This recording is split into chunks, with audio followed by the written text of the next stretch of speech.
نیلا دائرہ. سطح آب پر پیار و محبت کی پرکیف لہریں اور زیر آب انتقام کا سونامی پل رہا تھا. بربریت کی دلخراش اور دلدوز داستان جہاں لہو سے لہو کو دھویا جا رہا تھا. ناز پرور ناز آفرین زخم در زخم ریزہ ریزہ وجود کے ساتھ سچ اور جھوٹ کی تلاش میں جان بلب تھی. ایک خوشحال خوش و خرم خاندان کے بکھر جانے کا ناقابل فراموش واقعہ. مصنف امجد رئیس. 24 گھنٹے گزر گئے تھے. ٹینا کی حالت جو کی توں تھی. دوسرا دن بھی ایسے ہی گزر گیا. سرجنز گولی کے قریب نہیں پہنچ پا رہے تھے. زخم کے گرد سوجن غیر معمولی تھی.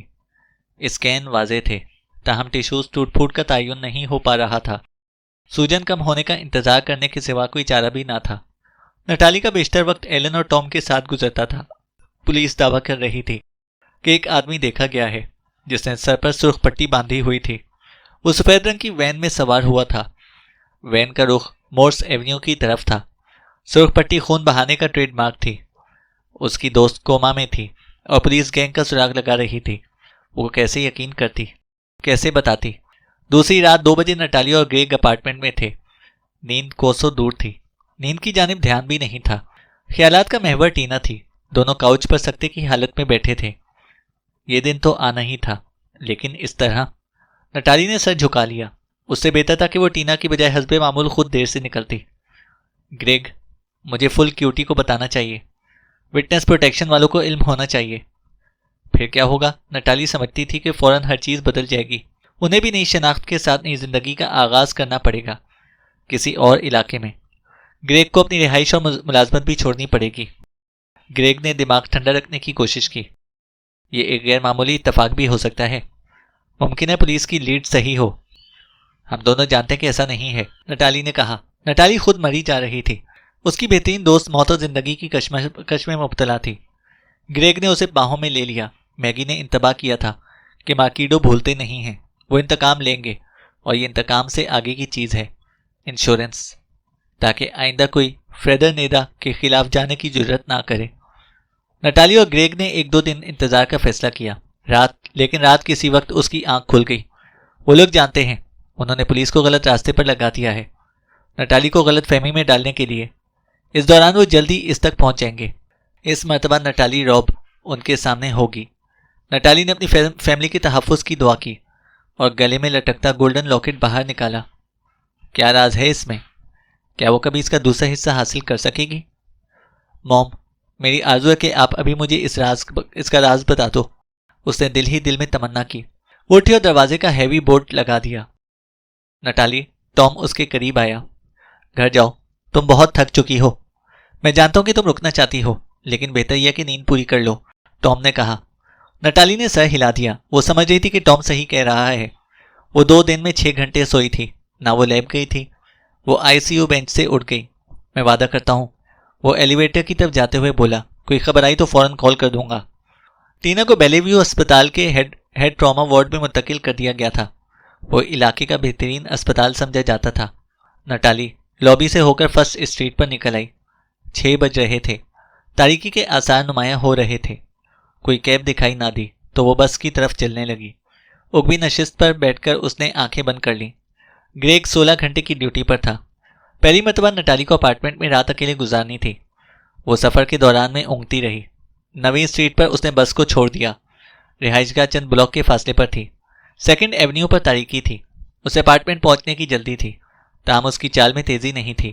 دفتن اسے احساس ہوا کہ کوئی چیز معمولی سے ہٹ کر ہے. اس نے خود سے کہا کہ مڑ کر مت دیکھو. حکم میں قدموں کی مدھم چاپ سنائی دے رہی تھی. میں وہمی ہو گئی ہوں، اس نے خود کو سمجھایا. یہ نیو یارک کا ایسٹ ولیج ہے. یہاں عموماً گہما گہمی رہتی ہے. ایک دکان کی کھڑکی کے شیشے میں نٹالی نے اس کی جھلک دیکھی. سیاہ رنگ کی چرمی جیکٹ تھی. دونوں ہاتھ جیکٹ کی جیبوں میں تھے. سر پر ٹوپی نیچے کی جانب جھکی ہوئی تھی. نہیں، یہ وہم نہیں ہے. جیکٹ والا اس کے تعاقب میں تھا. دل کی دھڑکن ایک بار پھر اعتدال سے تجاوز کرنے لگی. خوف کی لہر رگو پے میں سرایت کر گئی. نٹالی نے رفتار میں اضافہ کر دیا.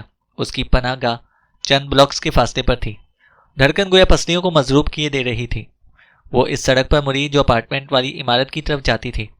نٹالی کو احساس ہوا کہ متعاقب چند قدم کے فاصلے پر ہے اور مارکیٹ قریب تھی. جہاں سے وہ گھر کے لیے شاپنگ کیا کرتی تھی۔ اس نے ارادہ تبدیل کیا اور تقریباً بھاگتی ہوئی مارکیٹ میں چلی گئی۔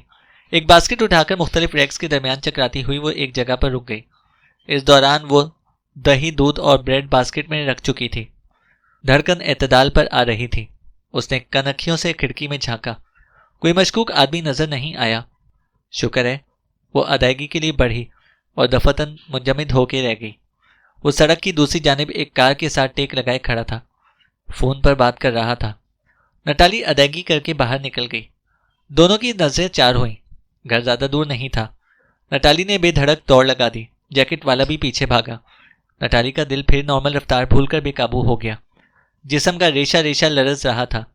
چند گز کی بات تھی۔ Please God please. وہ ہر شے سے بے نیاز انتہائی رفتار سے بھاگ رہی تھی۔ بھاگتے بھاگتے اس نے بیگ میں سے چابی نکالی اور گودام نما عمارت کے گیٹ میں ڈال کر گھمائی۔ پہلی کوشش میں ہی گیٹ کھل گیا۔ Thank God. اندر گھس کر اس نے گیٹ کا پٹ کھینچا۔ گیٹ خودکار انداز میں لاک ہو گیا۔ Thank God. وہ لابی کی دیوار سے لگی ہانپ رہی تھی۔ پشت پر شرٹ پسینے سے تر تر تھی۔ گہری گہری سانسیں لے کر وہ ایلیویٹر کی طرف بھاگی۔ اچانک اسے خیال آئے گا کہ وہ کرے گی کیا۔ فیملی اس کی تھی نہیں۔ گریگ فوراً نہیں پہنچ پاتا۔ پولیس سے وہ کیا کہے گی؟ اس کی دوست اس کی وجہ سے کوما میں تھی۔ اسے حقیقت پہلے پولیس کو بتانی چاہیے تھی۔ بہت دیر ہو گئی تھی، بہت دیر۔ نٹالی نے ایلیویٹر میں قدم رکھا اور 7 نمبر دبایا۔ فی الحال اسے اپنے اپارٹمنٹ کی ضرورت تھی۔ 7ویں منزل پر ایلیویٹر کے در واہ ہو گئے۔ دو آدمی سامنے کھڑے تھے۔ نٹالی کا دل اچھل کر حلق میں آ گیا۔ اس نے چیخنا چاہا، کوئی آواز نہیں نکلی۔ اس کی آنکھیں ڈبڈبانے لگی۔ دماغ معاف تھا۔ واپس بھاگنے کا راستہ نہیں تھا۔ کس نے بھیجا ان کو؟ معاً ایک آدمی نے قدم بڑھایا۔ مس روب؟ بدحواسی اور ڈبڈباتی آنکھوں نے نظر کو دھندلا دیا تھا۔ مس نٹالی روب۔ اس نے نرمی سے نٹالی کے شانے پر ہاتھ رکھا۔ وہ سسک پڑی۔ وہ پہچان گئی تھی۔ فل کیوٹی، نام لینے والا فل کیوٹی تھا، وٹنس سیکیورٹی ایجنٹ۔ نٹالی واقعتاً اس کے سینے سے جا لگی۔ خوف و ہراس نے اسے مفلوج کر دیا تھا۔ سب ٹھیک ہے نٹالی، سب ٹھیک ہے۔ اس نے نٹالی کا سر سہلایا۔ نٹالی دھیرے سے الگ ہو گئی۔ میں سمجھی تھی کہ میرا تعاقب ہو رہا ہے۔ میں معذرت خواہ ہوں۔ وہ یقیناً میرا آدمی ہوگا، وہ بولا۔ تم لوگ یہاں کیوں آئے ہو؟ وہ خود کو سنبھال رہی تھی۔ یہ جیمز نارڈوزی ہے۔ کیوٹی نے دوسرے آدمی کا تعارف کرایا۔ ہاں، ایک بار مقدمے کی کارروائی کے دوران میں نے دیکھا تھا، نٹالی بولی۔ نارڈوزی مسکرا دیا۔ چند سوالات کرنے تھے، اگر ہم اندر بیٹھ جائیں؟ ایجنٹ نے کہا۔ کیوں نہیں؟ نٹالی اپارٹمنٹ کی طرف بڑھی۔ فرگو کو خاموش کرا کے سامان اس نے کچن میں رکھ دیا۔ ہاں پوچھو، میں جانتی ہوں معاملہ کیا ہے۔ کیوٹی کی آنکھوں میں عجیب سا تاثر ابھرا۔ اس کے سوال نے نٹالی کا سر چکرا دیا۔ آخری بار تم نے اپنے ڈیڈی کو کب دیکھا یا سنا تھا؟ ڈیڈی؟ نٹالی نے پلکیں جھپکائیں۔ ظاہر ہے آخری بار ٹرائل کے موقع پر۔ کیوں؟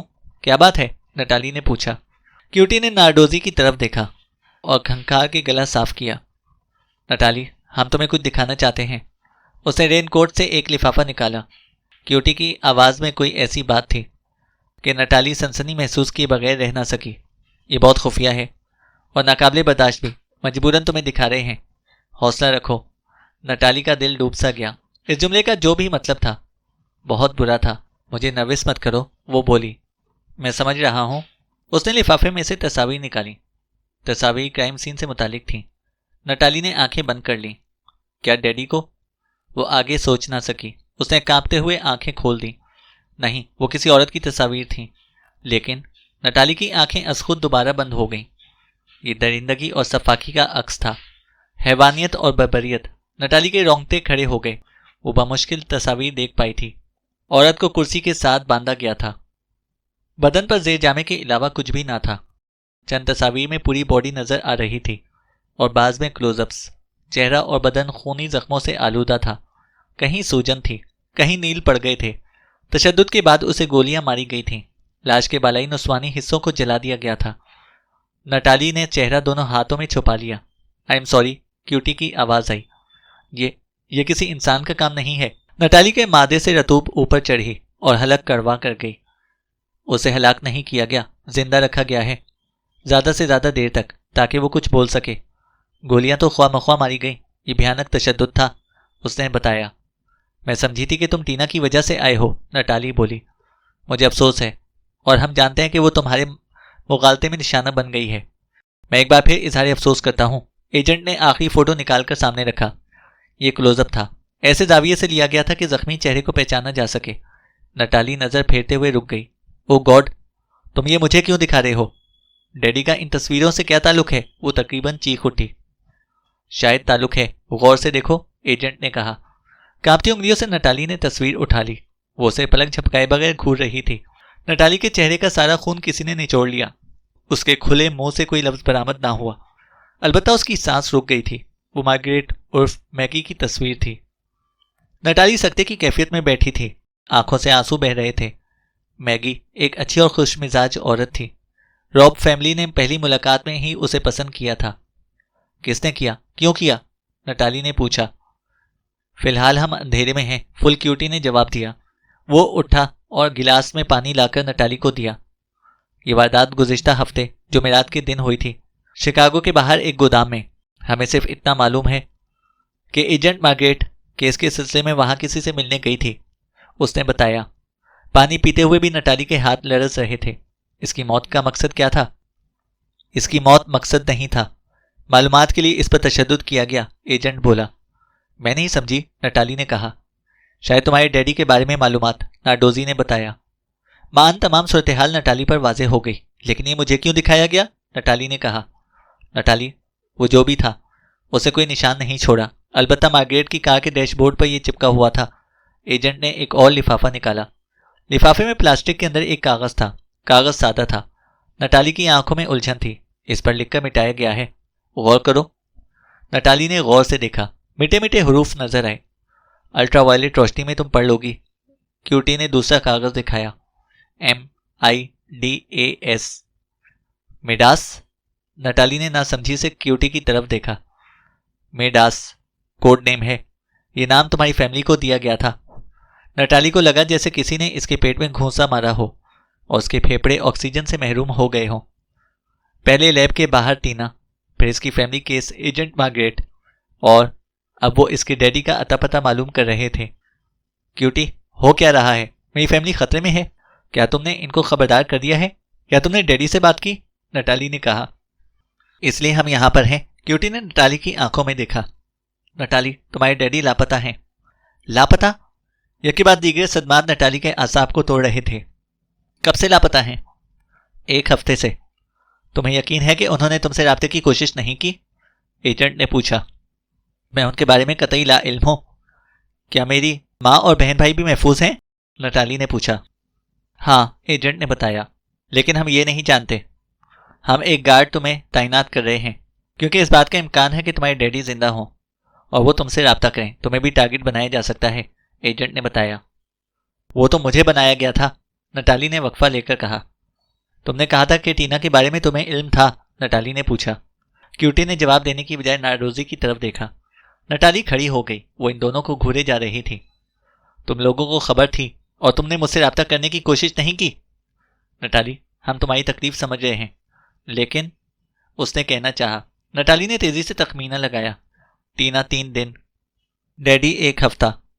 1 ہفتہ؟ انہوں نے مجھ پر اعتبار کیوں نہیں کیا؟ مجھے اپنی فیملی سے بات کرنی ہے، اس نے کیوٹی کو مخاطب کر کے کہا۔ سوری نٹالی، وہ حفاظتی تحویل میں ہیں، ایجنٹ نے کہا۔ حفاظتی تحویل؟ تو پھر میرے ڈیڈی کہاں ہیں؟ نٹالی نے کہا۔ نٹالی، کیوٹی نے دفاعی انداز اختیار کیا۔ تمہارے ڈیڈی سے بدلہ لینے کے لیے ماکیڈو مافیا کچھ بھی کر سکتی ہے۔ ممکن ہے کہ وہ یہ کام کر چکے ہوں، پروٹیکشن پروگرام کے اندر نقب لگ چکی ہے۔ جب تک ہمیں پتہ نہ چل سکے کہ یہ کیسے ہوا، تب تک ہم تمہاری فیملی کے تحفظ پر اعتماد نہیں کر سکتے، کیوٹی کہہ رہا تھا۔ مطلب وہ لوگ قیدی ہیں اور میں بھی؟ نٹالی نے کہا۔ دیکھو، ہم نہیں جانتے کہ مارگریٹ نے قاتل یا قاتلوں کو کیا بتایا ہے، یا کچھ بھی نہیں۔ دوسرے، ہم ان کی اصل شناخت سے بھی بے خبر ہیں۔ قیاس غالب ہے کہ وہ ڈرگ ڈیلرز کے آدمی تھے۔ مارگریٹ کے پاس راب فیملی کے علاوہ اور بھی کیس تھے، ایجنٹ نے کہا۔ نٹالی ایجنٹ کو دیکھتے ہوئے تمام صورتحال کا اندازہ کر رہی تھی۔ اس کا ذہن کہہ رہا تھا کہ کیوٹی نے تمام معاملات کو ظاہر نہیں کیا، وہ جھوٹ بول رہا تھا، کوئی بات چھپا رہا تھا۔ مجھے اپنی فیملی سے بات کرنی ہے، نٹالی بضد تھی۔ اگر میرے ڈیڈی زندہ نہیں ہیں تو یہ جاننا میرا حق ہے، نٹالی بولی۔ میں یہ حق تسلیم کرتا ہوں، نٹالی، ہم پر بھروسہ کرو، ایجنٹ بولا۔ نٹالی کے لیے جو حفاظتی نمائندہ منتخب کیا گیا وہ FBI ایجنٹ روئس تھا۔ نٹالی بہتر محسوس کر رہی تھی، تاہم اسے نیند نہیں آ رہی تھی۔ ذہن میں فیملی کے خیالات گردش کر رہے تھے۔ کیوٹی نے ڈیڈی کے بارے میں جو کچھ بتایا تھا ذہن اسے قبول نہیں کر رہا تھا۔ ڈیڈی نے کیا کیا، ٹھیک تھا یا غلط تھا، لیکن وہ ان کو چھوڑ کر نہیں جا سکتے تھے۔ اس کا حلق بری طرح خشک ہو رہا تھا، ہاتھ اور پیروں کی انگلیوں میں سوئیاں سی چبھ رہی تھیں۔ نٹالی نے ایکوا چیک نکال کر بلڈ ریڈنگ چیک کی۔ 315۔ او گاڈ، خاصی خراب صورتحال تھی۔ کچن میں جا کر اس نے فریج میں سے مطلوبہ اشیاء برآمد کی اور سرنج کے ذریعے کیفیت کے مطابق شاٹ لیا۔ ایک ہفتے سے اس نے جاگنگ کی تھی اور نہ ہی کشتی رانی۔ کم آن نٹالی، تمہیں اپنا خیال خود رکھنا ہوگا، ہر معاملے میں کاندھے تلاش کرنا چھوڑ دو، اسے فرگو کو قریب کر کے آہستہ سے کہا۔ وہ دم ہلا رہا تھا جیسے نٹالی کی بات سمجھ گیا ہو۔ نٹالی نے کمپیوٹر سنبھالا، اسے امید تو نہیں تھی، تاہم کوشش کرنے میں کوئی مذائقہ نہیں تھا۔ یاہو پر جا کر اس نے شیرن کی ای میل ID پنچ کی، یوگا گرل 1123۔ اسے براہ راست آگے نہیں بڑھنا چاہا بلکہ سیکیورٹی پروگرام کی کلیئرنگ ویب سے ہو کر گزرنا تھا، اس لیے پیغام ٹائپ کرتے وقت اس نے اشاروں کنایوں سے کام لیا۔ موم، دوستو، میں تم لوگوں کی طرف سے پریشان ہوں۔ مجھے یہ بھی معلوم نہیں کہ میرا پیغام تم لوگوں تک پہنچ سکے گا۔ میں جانتی ہوں کہ ڈیڈی لاپتہ ہیں، میں خوفزدہ ہوں کہ کوئی خراب بات ہو گئی ہے۔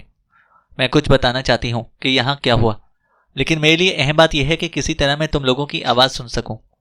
یہ لوگ کہتے ہیں کہ تم حفاظتی تحویل میں ہو، اگر تمہیں یہ پیغام مل جائے تو مجھے اوکے کی کال کر دو۔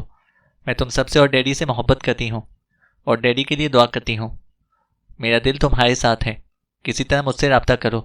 این۔ آدھی رات کے بعد 2 بجے گریگ نے اسے کچی نیند سے بیدار کیا۔ میں ٹینا کے پاس رک گیا تھا۔ اس نے نٹالی کا ہاتھ دبایا۔ وہ گولی کے گرد سے دباؤ ہٹانے اور مردہ ٹیشوز کو نکالنے کے لیے خاص طریقہ کار پر عمل کرنے کا فیصلہ کر چکے ہیں، گریگ نے بتایا۔ ٹینا ٹھیک ہے؟ نٹالی نے اٹھ کر پوچھا۔ وہ لڑ رہی ہے، گریگ نے کہا۔ نٹالی نے کچھ دیر بعد اسے مارگریٹ کے بارے میں بتایا۔ گریگ، اگر وہ مجھے پکڑ لیتے تو؟ نٹالی نے کہا۔ اس طرح مت سوچو، گریگ نے اسے اپنے سینے سے لگا لیا۔ اور ڈیڈی بھی لاپتہ ہیں، اگر ان کو، نٹالی نے کہنا چاہا۔ وہ ٹھیک رہیں گے، گریگ نے نٹالی کو اطمینان دلایا۔ تم روئس سے مل لیے؟ ہاں، بے فکر ہو کے سو جاؤ، گریگ نے کہا۔ فون کی گھنٹی پر نٹالی کی آنکھ کھلی۔ روشنی اس اور وقت دیکھ کر وہ حیران رہ گئی۔ 11 بج رہے تھے۔ فون نے پھر آواز دی۔ ہیلو، نٹالی بولی۔ نٹالی، ہنی، آواز آئی۔ موم، آپ ٹھیک ہیں؟ نٹالی نے جھٹکا محسوس کیا۔ ہاں، میں ہوں، تم کیسی ہو؟ ہم لوگ ٹھیک ہیں۔ او گاڈ، میں بہت پریشان تھی، سیکیورٹی پروگرام کے اہلکار بتا رہے تھے کہ وہ لاپتہ ہیں، نٹالی نے کہا۔ ہاں، ہمیں معلوم ہے، لیکن کسی کو نہیں پتا کہ وہ کہاں ہیں۔ 8 دن ہو گئے۔ نٹالی نے کیوٹی اور مارگریٹ کے بارے میں بھی بتایا۔ موم، بہت برا ہوا، آپ لوگ بہت خیال رکھنا اپنا، نٹالی نے کہا۔ ہنی، ہم ٹھیک ہیں، 24 گھنٹے ہماری خصوصی حفاظت کا انتظام ہے، مجھے تمہارے ڈیڈی اور تمہاری فکر رہتی ہے، موم نے کہا۔ موم، ٹینا کو کسی نے گولی مار دی ہے، نٹالی بولی۔ او لارڈ، کیا مطلب؟ شیرن کی آواز آئی۔ وہ ICU میں ہے، نٹالی نے کہا۔ تم زیادہ باہر مت جاؤ، ان لوگوں کو حفاظت کرنے دو، شیرن نے کہا۔ موم، ایسا ہی ہے، نٹالی بولی۔ ہنی، میں زیادہ دیر بات نہیں کر سکتی، اپنا خیال رکھنا، شیرن کی آواز آئی۔ لیکن موم، کسی مرد کی آواز آئی اور لائن کٹ گئی۔ موم، اس نے کہنا چاہا۔ کال غیر متوقع بھی تھی اور اطمینان بخش بھی، تاہم کوئی چیز نٹالی کے ذہن میں چبھ رہی تھی۔ چھٹیس کہہ رہی تھی کہ موم نے کوئی اشارہ دیا ہے۔ نٹالی کو کیوٹی پر پہلے بھی شک تھا۔ کال غیر متوقع تھی۔ ماما کو بھی تمام باتوں کا علم تھا، صرف ٹینا کے بارے میں وہ لا علم تھی۔ دوران گفتگو ماما نے کوئی عجیب بات نہیں کی تھی، دفتر نٹالی کے ذہن نے نقطہ پکڑ لیا۔ کیوٹی کے مطابق مارگریٹ کا قتل شکاگو کے باہر 1 ہفتہ قبل جمعرات کو ہوا تھا۔ ماما نے واضح طور پر 8 دن کہا تھا۔ وہ لفظ جمعہ استعمال نہیں کر سکتی تھی کیونکہ ان کے ساتھ FBI کا ایجنٹ موجود تھا۔ مطلب جمعرات کے دن ڈیڈی پروگرام میں تھے، ڈیڈی جمعے سے لاپتہ تھے، تو قاتل مارگریٹ سے کیا معلوم کر سکتا تھا؟ کیا میرے ڈیڈی زندہ ہیں؟ اس نے سوچا۔ نٹالی جاؤٹس بلڈنگ فیڈرل پلازا کے دفتر میں دردانہ وار گھستی چلی گئی۔ وہ براہ راست سیکیورٹی پروگرام ایجنٹ کی آنکھوں میں دیکھ رہی تھی۔ وہاں 2 آدمی اور تھے، ایک ناڈوزی اور دوسرا دراز کا آمد بوتھ۔ نٹالی در حقیقت ہم لا علم ہیں، اس نے کہا۔ ایسا نہیں ہے، گزشتہ ہفتے ہمارے دروازے کا بولٹ کسی نے استعمال کیا تھا، اس کے بعد ہی یہ واقعات شروع ہوئے ہیں۔ کوئی شک نہیں رہا کہ کوئی ہمارے اپارٹمنٹ میں آیا تھا۔ کیا میرا فون ٹیپ ہو رہا ہے؟ نٹالی نے کہا۔ نٹالی، ہمارے محفوظ ترین وٹنس پروگرام میں نقب لگی ہے۔ ہمارا ایک قیمتی ایجنٹ مارا گیا ہے۔ ہم جانتے ہیں کہ یہ سب کچھ بینجامن روب کیس سے تعلق رکھتا ہے، بوتھ نے بتایا۔ لیکن میرے ڈیڈی جمعے کے روز غائب ہوئے تھے۔ مارگریٹ کا مرڈر جمعرات کو ہوا تھا، اس لیے میں پھر پوچھ رہی ہوں کیا ڈیڈی زندہ ہیں؟ نٹالی نے کہا۔ مس روب، نارڈوزی نے دخل اندازی کی۔ ہیریرا، نٹالی نے تیزی سے کہا۔ تمہیں نے کہا تھا کہ میں اپنے نام کے ساتھ ہیریرا کا لفظ استعمال کروں۔ مس ہیریرا، لائر کھڑا ہو گیا۔ تمہیں معلوم ہونا چاہیے کہ سیکیورٹی پروگرام کے لیے اس وقت 4,500 افراد کام کر رہے ہیں، ان میں سے بیشتر بہت خاص ہیں، اور اس نے کہنا چاہا۔ میرے سوال کا جواب کوئی نہیں دے رہا، نٹالی بولی۔ مس ہیریرا، بوتھ کھڑا ہو گیا۔ بات یہ ہے کہ تمہارے ڈیڈی نے چند ہفتے قبل تمہارے بھائی جسٹن کے نام پر ایک سیل فون خریدا تھا، بوتھ بولا۔ نٹالی نے فرط حیرت سے اس بات میں سر ہلا دیا۔ فون کو استعمال نہیں کیا گیا۔ گزشتہ جمعرات کو اس فون سے کال کی گئی، اور اگلے روز تمہارے ڈیڈی ایملی کے میچ کے دوران غائب ہو گئے۔ وہ کال شکاگو سے کی گئی تھی، بوتھ کہہ رہا تھا۔ نٹالی کو امید کی کرن نظر آئی، تاہم وہ خاموش رہی۔ جس نمبر پر کال کی گئی تھی وہ مارگریٹ کا خفیہ نمبر تھا، بوتھ نے کہا۔ میں سمجھی نہیں، نٹالی نے پلکیں جھپکائیں۔ کیا وہ یہ بتانا چاہ رہے تھے کہ اس کے ڈیڈی بقید حیات ہیں؟ نٹالی، تمہارے ڈیڈی کے حلیے کا ایک آدمی بدھ کی رات منی پولیس کے لیے جہاز میں سوار ہوا۔ ٹکٹ پر اس آدمی کا نام جان اسکینر لکھا تھا۔ کاغذات کے مطابق وہ ایک انشورنس بروکر تھا جس کا تعلق کرینبری، نیو جرسی سے تھا۔ اسے ڈرائیونگ لائسنس چوری ہونے کی رپورٹ درج کرائی تھی۔ رپورٹ 2 سال پرانی تھی۔ منی پولیس ایئرپورٹ کے اطراف میں بجٹ آفس کے قریب جان اسکینر نے گاڑی کرائے پر حاصل کی اور 2 دن بعد واپس کر دی۔ ریکارڈ اور تفتیش کے مطابق گاڑی نے 820 میل کا سفر طے کیا، بوتھ بتاتا جا رہا تھا۔ اوکے، نٹالی اپنے احساسات سمجھنے سے قاصر تھی۔ منی پولیس سے شکاگو اور پھر واپس منی پولیس پہنچا جائے تو یہ فاصلہ بنتا ہے 820 میل، بوتھ بولا۔ نٹالی کئی سیکنڈ تک بوتھ نامی ایجنٹ کو تکتی رہی۔ رگوں میں دوڑتے لہو میں مسرت کا عنصر شامل ہوا۔ وہ کہہ رہے تھے کہ ڈیڈی زندہ ہیں، لیکن یہ مسرت لمحاتی تھی۔ کمرے میں چھائے ہوئے پتھریلے سکوت نے مسرت کے لمحوں کو نازک کانچ کی مانند کرچی کرچی کر دیا۔ کار کا جی پی ایس سسٹم شومبرگ کے براؤن انڈسٹریل پارک کی نشاندہی کر رہا تھا، بوتھ نے کہا۔ اوکے، نٹالی کی نبض نے اپنی رفتار بڑھا دی۔ کیوٹی نے ایک فوٹو آگے بڑھایا۔ یہ پارک کے اندر گودام کی تصویر ہے جس تم پہلے بھی دیکھ چکی ہو، اور جہاں مارگریٹ کو بے رحمی سے قتل کیا گیا تھا۔ نٹالی کی تیز دوڑتی ہوئی نبض ایک لمحے کے لیے یکایک تھم گئی۔ دفتن اس پر انکشاف ہوا کہ وہ لوگ کیا سوچ رہے ہیں۔ کیا خود نٹالی نے ماں کی بات کا غلط مطلب لیا تھا؟ نہیں، اس نے پرزور انداز میں نفی میں سر ہلایا۔ تم جانتی ہو کہ وہ ایک دن پہلے غائب ہوئے۔ ہم یہ سمجھنے پر مجبور ہیں کہ وہ ایجنٹ مارگریٹ سے ملنے گئے تھے، بوتھ نے کہا۔ نہیں، وہ ایک دن بعد لاپتہ ہوئے تھے، اس کی آواز لرز گئی۔ لائسنس 2 سال قبل چوری ہوا تھا، اسی نام سے کریڈٹ کارڈ ایشوز ہوئے تھے۔ تم سمجھ گئی ہوگی کہ منصوبہ بندی بہت پہلے سے ہو رہی تھی، بوتھ نے کہا۔ یہ پاگل پن ہے، وہ کھڑی ہو گئی۔ اس کے ڈیڈی کے بارے میں جاننے کے لیے مافیا نے مارگریٹ کو نہیں مارا تھا۔ ایجنٹ بوتھ کی سنائی ہوئی کہانی بتا رہی تھی کہ خود اس کے ڈیڈی نے اپنے ہی کیس ایجنٹ کا مرڈر کیا تھا۔ پر یہ کیسے ہو سکتا ہے؟ تمہارا سوال تھا کہ وہ زندہ ہیں یا؟ کیوٹی نے کہا۔ اصل معاملہ بہت گہرا ہے، تمہارے سوال کے پیچھے ایک اور بہت بڑا سوال چھپا ہے، کیوٹی بولا۔ نہیں، نٹالی کی آواز بلند ہو گئی۔ تم لوگ غلط کہہ رہے ہو، ڈیڈی قاتل، یہ ناممکن ہے۔ نٹالی کے تصور میں مارگریٹ کی خونچکاں تصاویر گھومنے لگیں۔ ملنے کا مطلب یہ نہیں کہ وہ قاتل ہیں، اور محرک؟ نٹالی، وہ مارگریٹ سے ملنے گئے تھے، انہوں نے تمہاری فیملی کو چھوڑ دیا، ہم اتنا جانتے ہیں، ایجنٹ بوتھ بولا۔ سب جھوٹ ہے، شروع سے اب تک۔ تم سب لوگوں نے کیا کیا؟ تم نے ان کو مار دیا، ان کی فیملی کو ختم کر دیا، نٹالی بولی۔ نٹالی کے سر میں دھماکے ہو رہے تھے۔ حقائق اس نے سن لیے، حقائق کے ثبوت میز پر پڑے تھے۔ وہ کیوں ایسا کر سکتے ہیں؟ کس وجہ کے تحت؟ وہ کیوں اسے ختم کریں گے جو ان کے بہبود کے لیے کام کر رہی تھی؟ نٹالی نے کہا۔ مارگریٹ کو کوئی ایسی اطلاع ملی ہو، کوئی کور اپ؟ تمہارے ڈیڈی نہیں چاہتے ہو کہ مارگریٹ کسی کو بتائے، بوتھ نے کہا۔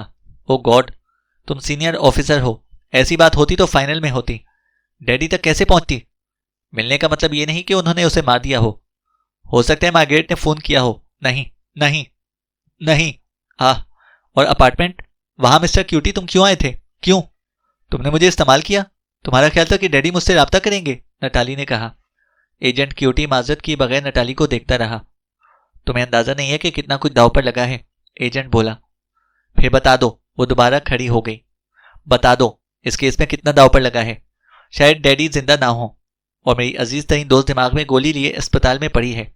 یہ میرا داؤ ہے، تمہارا کیا لگا ہے؟ نٹالی بیگ اٹھا کر دروازے کا رخ کیا۔ انہوں نے تمہارے لیے گواہی دی تھی، حفاظت تمہارے ذمہ تھی، اب حفاظت کرو۔ لگتا ہے ان کی زندگی کا تمہیں بہت یقین ہے۔ ٹھیک ہے، تلاش کرو، ورنہ میں کروں گی، میرا وعدہ ہے یہ، نٹالی نے کہا اور وہاں سے نکل گئی۔ علی الصبا عمارتوں کی چھت سے سورج کی کرنیں دریا کے پانی کے ساتھ کھیل رہی تھیں۔ نٹالی کوسٹ لائن کے ساتھ کشتی رانی میں منہمک تھی، سردی ہو یا برسات۔ وہ اپنا غصہ اور شکوک و شبہات دریا کی نظر کر رہی تھی۔ جاگنگ اور کشتی رانی ٹائپ اے ذیابطیس سے لڑنے کے لیے حکمت عملی میں شامل تھیں، لیکن آج وہ ذہنی سکون کے لیے کر رہی تھی۔ اسے ان پر اعتبار نہیں تھا۔ ان کو یہ بھی علم نہیں تھا کہ ڈیڈی زندہ ہے یا نہیں۔ وہ ان کے ساتھ پلی بڑی تھی، ان سے جو کچھ ہوا، لیکن انہوں نے ہمیشہ اس کا خیال رکھا تھا۔ علالت ہو یا پڑھائی، وہ اس کے پاس آتے تھے۔ انہوں نے نٹالی کو زندگی سے لڑنا سکھایا تھا۔ ایجنٹ کسی اور چیز کو بچا رہے تھے۔ انہوں نے ڈیڈی تک پہنچنے کے لیے نٹالی کو استعمال کیا۔ داؤ پر کیا لگا تھا؟ کس کا لگا ہے؟ وہ 1 میل دور چٹانوں تک چلی گئی۔ وہ واپس پلٹی تو لہروں کے خلاف تھی۔ ماما بھی کچھ نہ کچھ جانتی ہیں، شاید وہ میرے بڑے ہونے کا انتظار کر رہی تھیں۔ کچھ ہے جو اب تک مجھے نہیں معلوم۔ کیا ہو سکتا ہے؟ پیٹر جے شارپ بوٹ ہاؤس 8 میں سے ایک تھا جہاں اس کی کشتی لگنی تھی۔ چند سو میٹر کا فاصلہ تھا۔ نٹالی نے اسٹروک بڑھائے اور رفتار میں اضافہ کیا۔ پرانا سوال ایک بار پھر اس کے ذہن میں ابھرا، کون ہو؟ ڈیڈی، آخر تم کون ہو؟ چینل کو سبسکرائب کریں اور بیل آئیکن کو پریس کریں تاکہ ہماری ہر اپڈیٹ آپ کو بر وقت مل سکے۔